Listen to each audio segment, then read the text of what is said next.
All right, hey everybody. Feels like it's been a long time since I got to talk to you guys.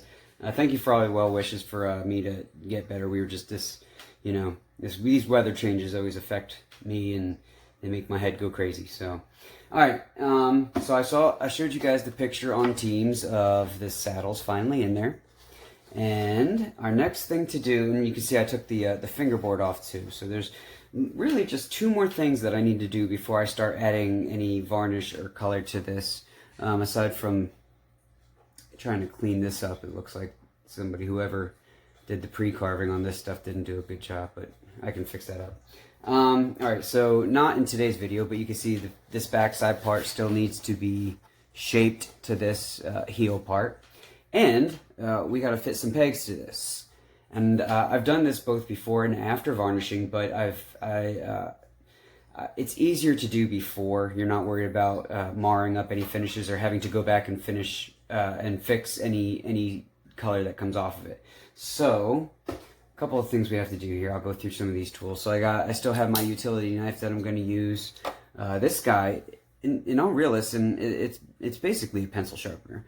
So these pegs, contrary to some people's belief, they are not attached in here. They are cone shaped, and it's a very specific taper. And this thing, what it'll do is it's got a smaller opening and a bigger opening. So eventually, through the life of an instrument, if you start with the small ones, it'll slowly kind of push these holes more open, and then you would go back to the big size and have new pegs done on the big size. And when then that happens, you have to put bushings in there, basically plug the holes that's in there, cut them off, and start over again. And I mean, it takes a long time to do that, but you'll see some, if you see a violin where, you know, this end of the peg is pushing through over here and this guy's all the way up against it, you know, it's time for new pegs. So this guy is going to give a uniform taper with the pegs, because they come really thick, and most of the time they don't come with holes in them, but this one already has a hole drilled for the string, which that's not going to be there anyway. But so we're going to shave all four of these guys down. This is the hole reamer for these pegs. Sorry, I got my one cat here is trying to jump up on my lap. As well as the hole on the back side where the end button goes through. It'll also be used for that as well. Alright, so here I can actually show you the first thing I'm going to do is I got my 1/4-inch drill bit. Typically if I get these pre-made things, the holes are very small, so I have to go back through it with this just so I can at least start to get this through, because the tip or the end in here is similar to the size of this drill bit. So these already have holes drilled through all four of them, so I'm going to go that it's very important, very slow through the side of this, and try to be as straight as possible. You go through one side, just ride it down to the other hole. And this also helps to just make sure that the holes are very lined up. If they're, I've never happened to me, but I've seen it happen where these are slowly offset and people aren't understanding why they can't get pegs into these things. There we go. Third one. Very nice and gentle through there, because I don't want it to catch and take off a big chunk as it comes through the other side. That's typically what will happen on the inside of this. And for the one that's closest here, on the inside of this panel here, sometimes if you try to jam it through, you know, it'll push out a chunk of that. So we're trying to keep as much of this support wood as possible here. And then this last one here.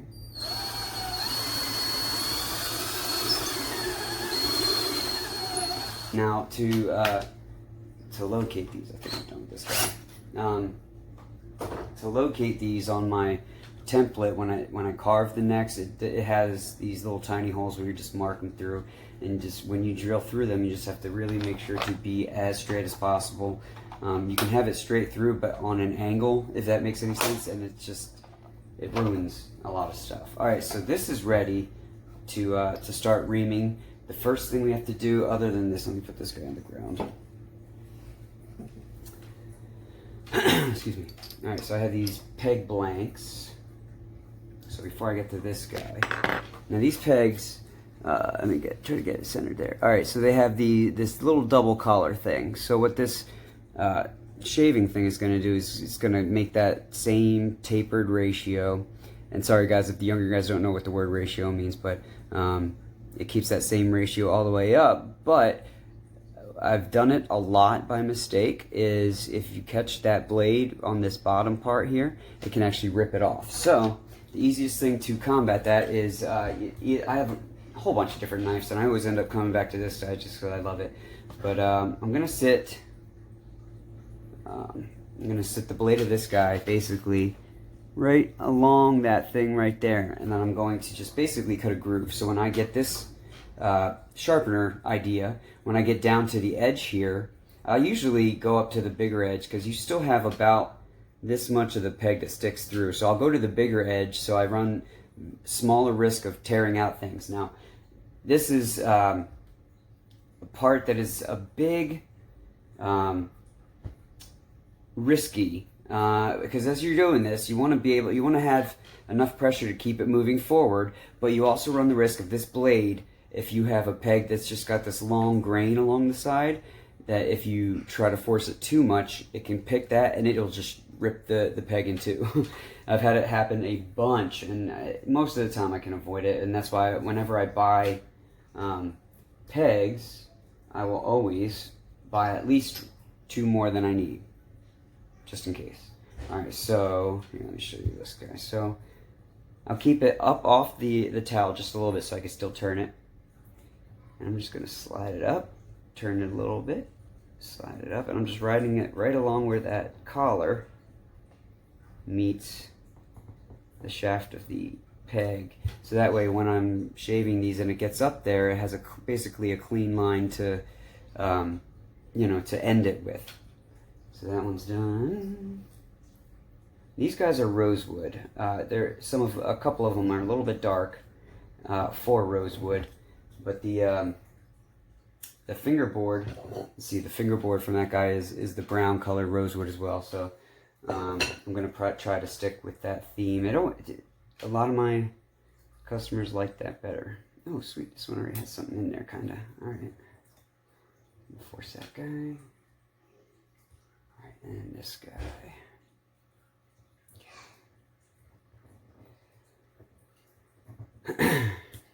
Excuse me.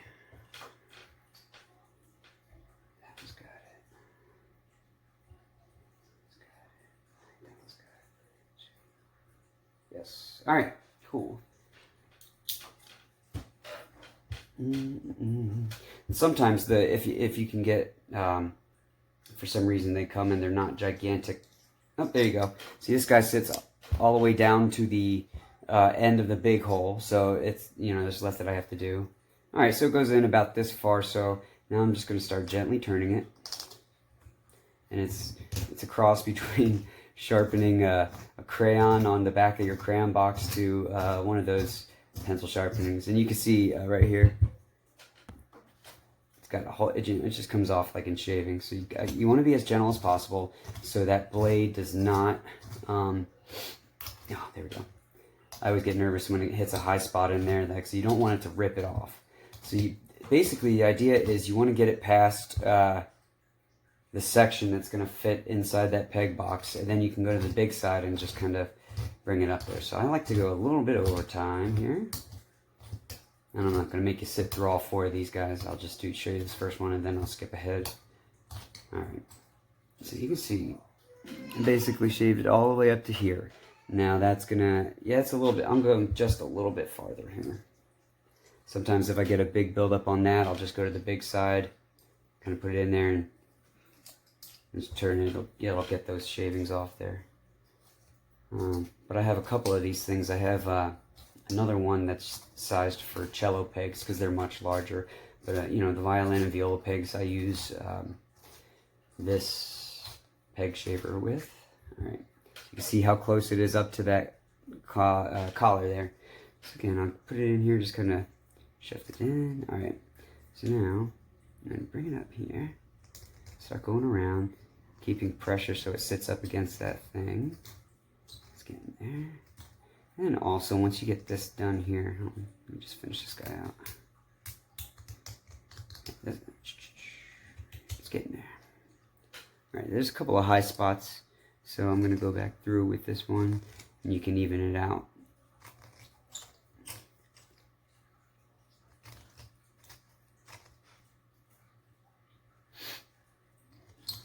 By the way, I hope you all had a good week. Yeah, sorry, I was also out on Friday. I was getting better, then all of a sudden I developed a pretty bad cough. I had some allergy sinus stuff, so it was just not comfortable. But it's much better now. So thank you guys. I got a lot of comments and messages from you guys, so I appreciate that. All right, here you go. This guy is all the way done, all the way up to the collar here. And the first thing we do, I got to do the same exact thing with these three. So let me do that, and then I'll come back and I'll show you how I start to fit them to the peg box. Hey everybody, little bit of progress. First of all, this right here, little baby Sean, I say he's baby, he's almost 3 now. Oh, he's shy. He came to say hi and show me his book bag full of toy cars. All right, so exactly the thing that I told you was something that could happen, happened. All right, so here you go. We got 3 of the 4 that are all shaved down here, and I got this one oddball that had a very big seam down the center of it, and when it catches on those blades, boom, it literally just shears the thing in half. So now, oh, my man wants to get down here. All right, you want to put your book bag on? You say no, but you mean yes. He says no to everything, including stuff he says yes for. Good boy. All right, so typically if I ordered all the stuff to do a violin, I would have extra pegs, which I have a bunch of extra ones. I'm not even joking. Where did I put them? Oh, right here. This is my bag full of pegs. But they're all, at this point, they are just the ones that have not found a home yet, or were the extra ones left over. So I have some. Those are too small. Oh, nice. I might have gotten lucky. I was going to say I'd have to pick I would have to pick maybe a black ebony one to put in there just until I can get more. But, oh, dude, oh, this might be even better, guys. Changing play calls at the line of scrimmage. I have this guy left over.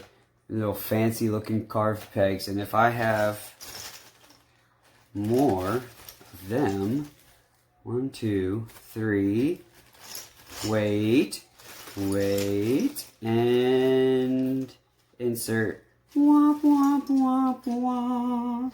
I do not, but I don't think I have to use a black one. Oh, please tell me. Oh, nice. I think we just scored, y'all. Oh, yeah. This guy looks... Oh! Yeah, that's why I have this guy. One of the times I was cutting this guy, you can see the blade cut... It catches this collar and just rips it off there. Alright, let's see what else we got here. We certainly have one that I can put in there. I'm just hoping that I have one that matches those. Alright, we're doing it, folks. Dumping them out. By the way, violin peg, boom, cello peg. They are quite a bit different, and that bugs me because that would have been perfect for it. Alright. Looking through the inventory. Yeah, the ones that came with this kit, and I always use them if they're good, but, oh, there we go. Oh, same thing. Hey, bud. You want to put that on again? Backpack time, guys. Oh, I can hear one of your car toys in there. You look like you're going to school with all your cars there. Yeah, no, I think I'm just going to have to use one of these guys and order some. This one looks like it's already been in a violin, which is not bad. I can just see from the stuff I put on there to lube it, and I can see the dark spots of the peg box. Oh, I got excited. Another dark rosewood one, but it doesn't have, these guys all have the little eye inlay thing. to, do I even have one of the black ones with them? I used to just use black because they were all the cheapest ones. But now it's all rosewood that I've started using. I think this one will be okay. Alright, let me put these over here. People aren't aware of this. You can actually like just accessorize your violin. So if you have your own violin at home, you can get the pegs replaced. They just have to be fitted and that kind of stuff. But you can get real decorative looking pegs, and they're really not that expensive. So if you're just kind of want to spruce up an old instrument, you can change out the tail pieces, the pegs, pretty much everything there. It's kind of like having a different pair of shoes. Alright, so I'm just going to, again, take this big side, and you can see right up by, sorry, wrong side. Will you focus on this? Come on, smartphone. Alright, so, here, I'm going to touch the screen. There it goes. Alright, so you see up by this collar here, it's got that extra little junk added there. So what I'm going to do, now it's not going to focus on me. Doop. There we go. Ain't technology great? So I'm just going to double check to make sure it has just a little, I call it a score line, I guess. This one's already shaped. I'm fairly confident to the small one, so then I'm just going to have to clean this guy up. And then once the rosewood one comes in, it's an easy fix. I just got to go through this process, pop it in, pop it out. Yep, it went all the way up there. So I'll just clean that guy off. There we go. It's kind of hard with, this one didn't have a score line on there to begin with, it looks like. A lot of times I'll just buy a lot of used pegs if I need to replace one real quick. Alright. It's going to be good. Alright. So this guy goes in the trash. Now, I'll just show you how I'm going to start the next part of the process.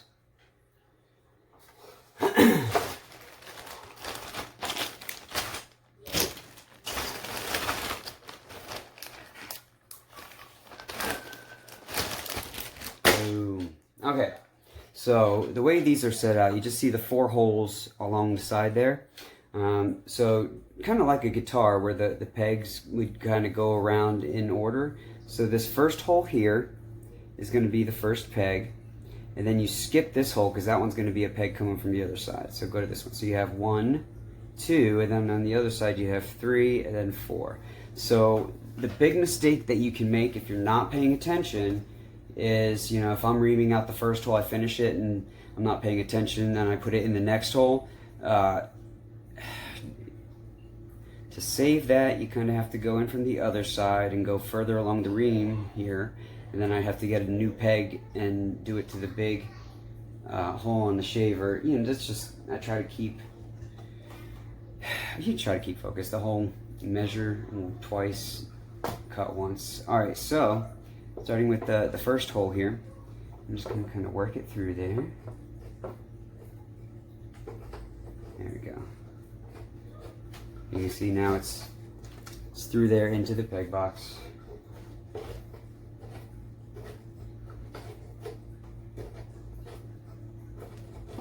There we go. And I typically start to, as soon as I feel the edge of that kind of come flush with that side, it's never through far enough, but this I've learned the hard way a lot, is little bit by little bit, because if you go just a little bit too far, there's nothing little about that problem, and you gotta scramble to try to fix it. So I'll pull this guy out, turn it over, get the stuff out of there. Oh, I'll pick this guy. Okay. Kind of twist it until it seats all the way in there. You hear that little creaking sound is the rosewood on the maple, and we'll end up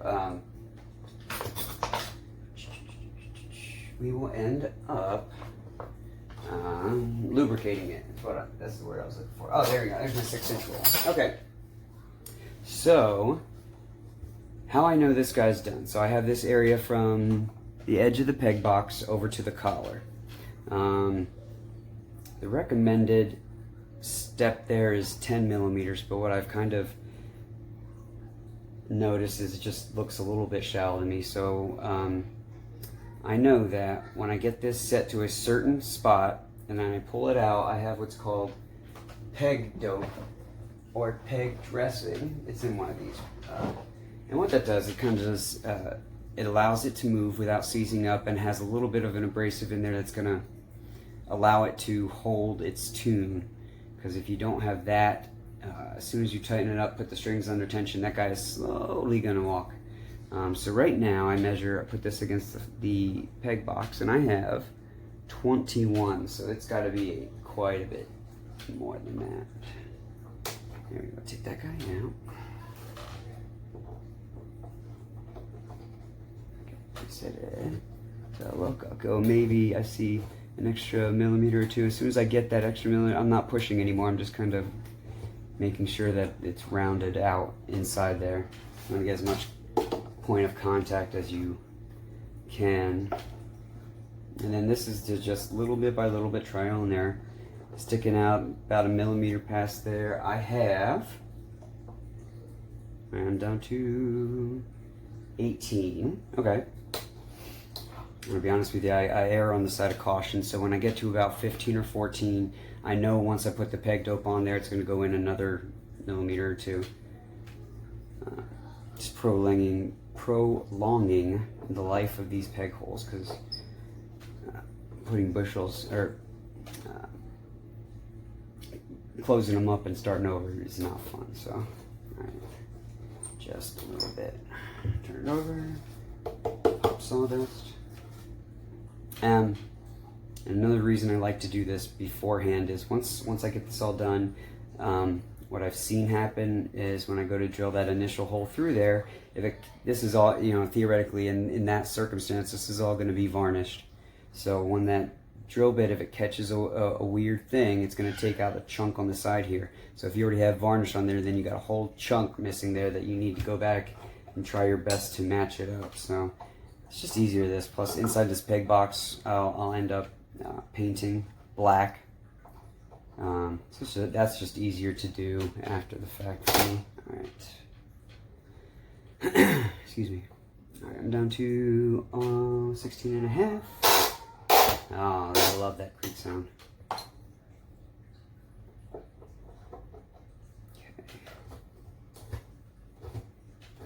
Oh. Just made a big jump on me there. That's why I err on the side of caution. If I'm aiming for 15 and it comes out 14, then that is still manageable by a pretty big margin. All right. 15 and a half, just a little bit more.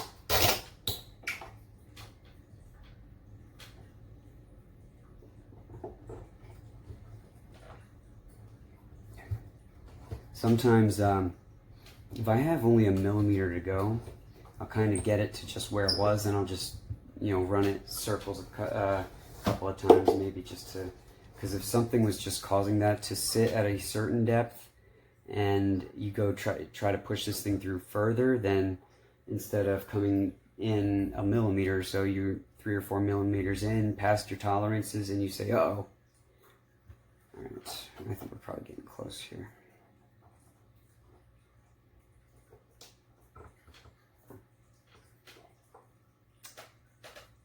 Right at 15. So I'm actually, here's, I always second guess how I want to do this, because as you guys can see that this peg box is tapered down here. So if I have this one at 15 and I go down to the peg 2 holes, it's now gone in. So I always want the heads of my pegs to be lined up on each side.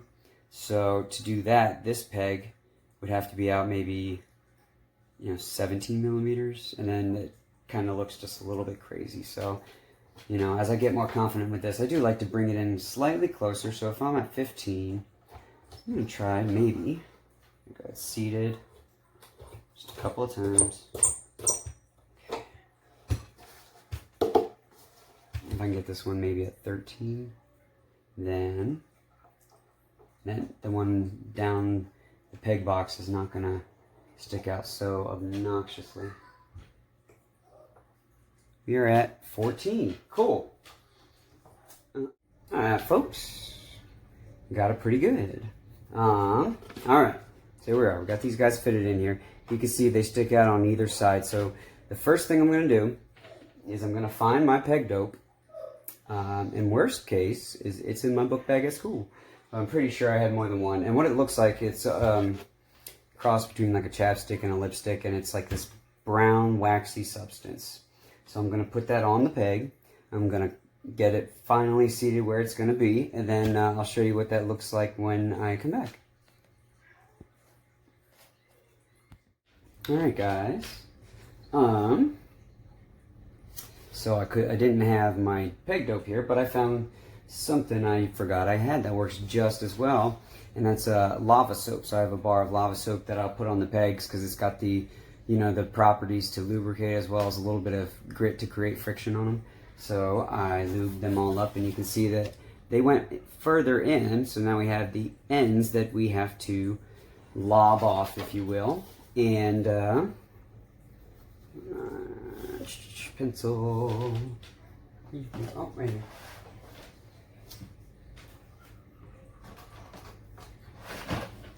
All right. So, you know, they're all going to be slightly different because of this box tapers. So what I do is I start here on this side with peg number 1. Oh, got it.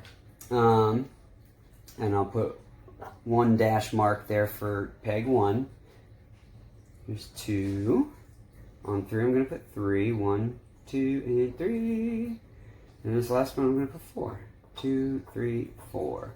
That way, when you know, because I have to take them out, take them to the bandsaw to cut them up, and then sometimes it's hard to tell which goes which. So the other thing I'm going to do is go to where this protrudes in the box. I am going to put a pencil mark there. So I'll know when I go to cut this, it needs to be just before the pencil line. Okay. And be careful about when you take these out. My finger's enough to just rub off those numbers. So I try to grab it on the outside, finger on the back side, and then just slowly work that guy out. Okay, same thing here.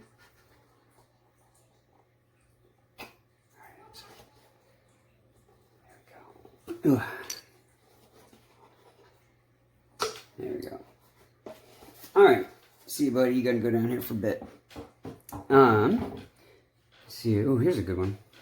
So you'll see the white powdery look to the rest of it, but you can see right here, those 2 spots are where it sits in the peg box. So you can see my pencil mark is right at the edge of this guy right here. So I'm gonna try to go just a bit before that, because I'm going to also using there's a bunch of different ways you can do this, but we're going to try to round off the edge of the peg. And the way that works best for me is I have a belt sander that has a disc on it, and I used to use just the spinning disc side, but I'll go on a 45-degree angle, touch this edge down on there, and slowly turn it so it kind of makes somewhat of a cone shape. And then I'll bring it in, and with my file, I'll just round it out. So I'm going to go into the garage and cut the excess off and sand it. I'll bring it back in, and I'll show you guys once I'm ready to basically just put them back in.